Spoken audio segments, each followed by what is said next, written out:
Les gangas bloqués depuis hier, rien ne circule. Depuis avant-hier, voilà le 3e jour, on est sur place, rien ne passe. Les gars réclament la victoire d'Issa Chiroma. Ils disent que c'est Issa Chiroma qui va débloquer cette situation. Aujourd'hui c'est vendredi matin, suite aux grèves de camionneurs à l'entrée de Maïganga, tout précisément au quartier Nadégué. Nous sommes là. Les camionneurs exigent l'arrivée de monsieur le ministre des Transports. Actuellement, le gouverneur de la région de la Damawa est en route pour Nadégué. La situation reste très tendue. Très tendue. Actuellement, il y a plus de 10 000 véhicules stationnés de Maïganga jusqu'à Garoboulaye. C'est grave, c'est grave. Que Dieu nous aide seulement. La situation est très tendue. Nous apprenons à l'instant. Je dis d'abord bonjour, assalamu alaikum wa rahmatullahi wa barakatuh. Wa alaikum salam wa rahmatullahi wa barakatuh. À tous ceux qui sont les musulmans. Ceux qui ne sont pas les musulmans, je vous dis bonjour. Bonjour à Excellence, Monsieur le gouverneur de la Damawa. Excellence, monsieur le gouverneur, nous les chauffeurs, nous ne sommes pas les politiciens. Et nous ne faisons jamais la politique. Si vous voyez qu'aujourd'hui, cette situation arrive, c'est parce que nous les chauffeurs, nous sommes à bout.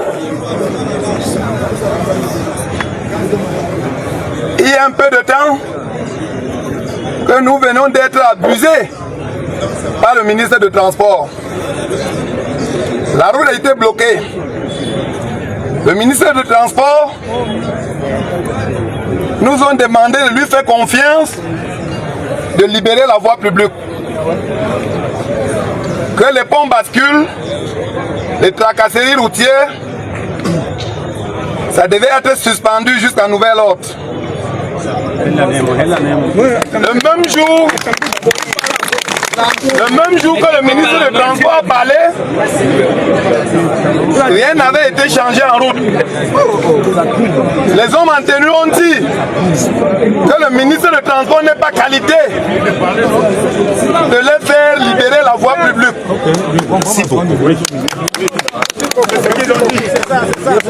Deux jours après, nous avions encore commencé notre manifestation parce qu'ils nous disaient en route que quelque chose de verbal, ils n'ont pas sorti une note.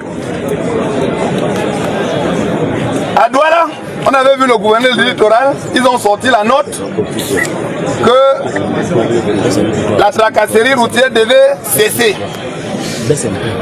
Mais quelques jours après, le pont bascule d'Édé a repris.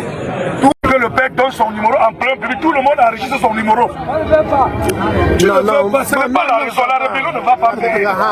Allons-y. C'est raison d'enregistrer. Mais il faut que vous qui êtes notre représentant, allez nous confirmer cette décision préfectorale à partir d'une documentation bien tamponnée. C'est pour nous faire confirmer que notre circulation ici est libre.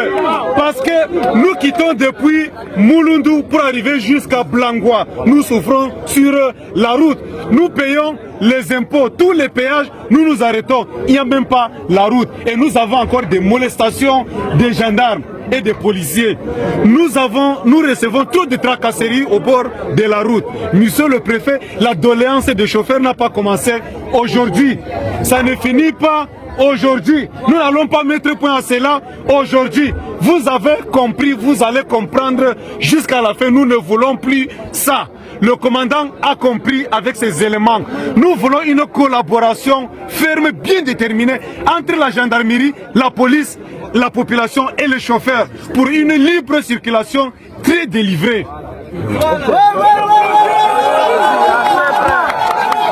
Nous sommes tous des Camerounais.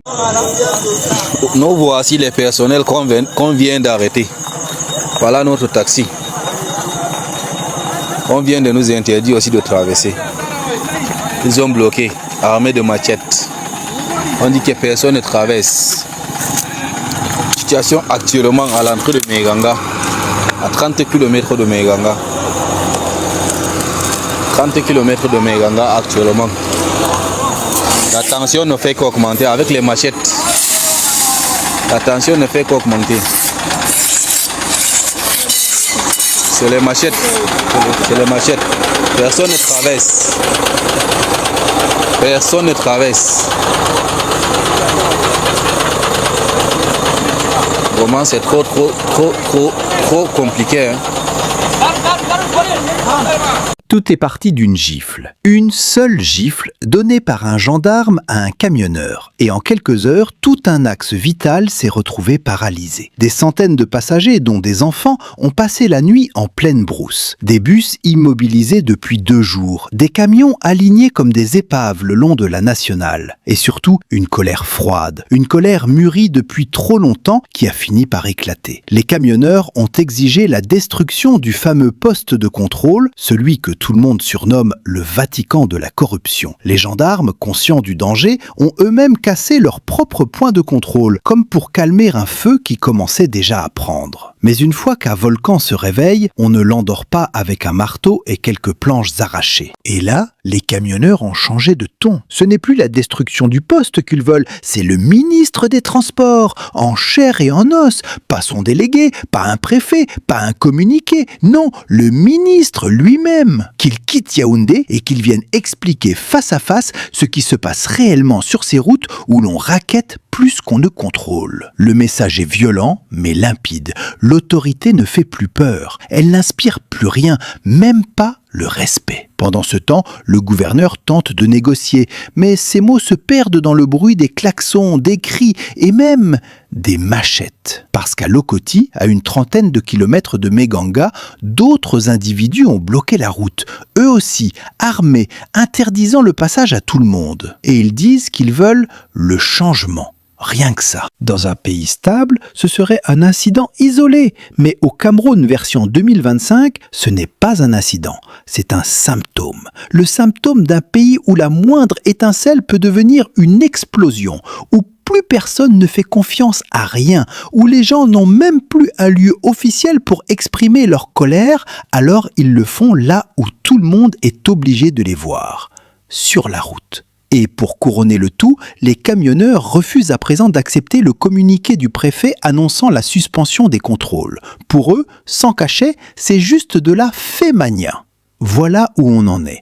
Même un document administratif ne vaut plus rien. L'État parle, mais il n'est plus entendu. C'est devenu un bruit de fond. Ce qui se passe sur cet axe est un avertissement froid. Parce que si un jour, camionneurs, transporteurs, mototaxis, commerçants, jeunes, travailleurs, tous ceux qui font tourner l'économie décident d'agir ensemble, tout peut basculer en 24 heures. On parle d'une route essentielle. Vivres, bétail, carburant, médicaments, tout passe par là. Bloquez-la plus longtemps et c'est la vie entière de régions entières qui s'arrête. Imaginez maintenant une paralysie généralisée.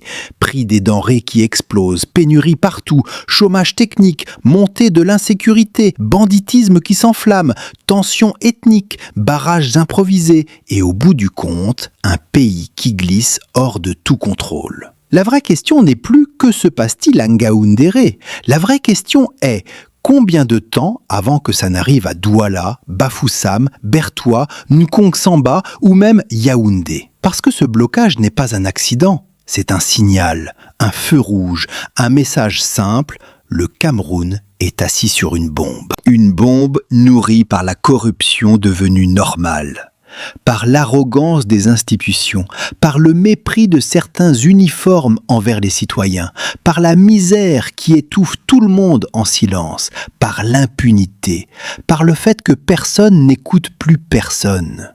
Quand ces camions ne circulent plus, ce n'est pas seulement la route qui est bloquée, c'est le pays qui commence à suffoquer. Et on le sait, la moindre perturbation sur cet axe fait immédiatement grimper les prix. Les marchés du Grand Nord, déjà au bord de la rupture depuis des mois, dépendent entièrement de ces convois. Les éleveurs, les commerçants, les grossistes, les petits détaillants, tout le monde attend ces camions comme on attend l'oxygène. Alors imagine, 2 jours, 3 jours, 1 semaine d'immobilisation. Les étals se vident, le prix du sac de riz grimpe, le litre d'huile explose, les œufs, le maïs, la viande, tout devient plus cher parce que tout devient rare.